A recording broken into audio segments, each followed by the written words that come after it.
বছরের প্রথম দিনটা আমি খুব সুন্দর করে শুরু করতেছি।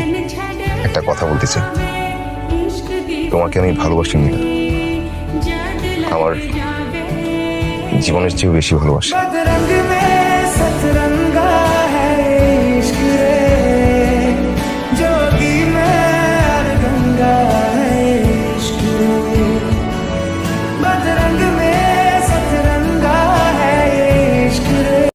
এই আপনি শব্দটা কবে তুমি হচ্ছে?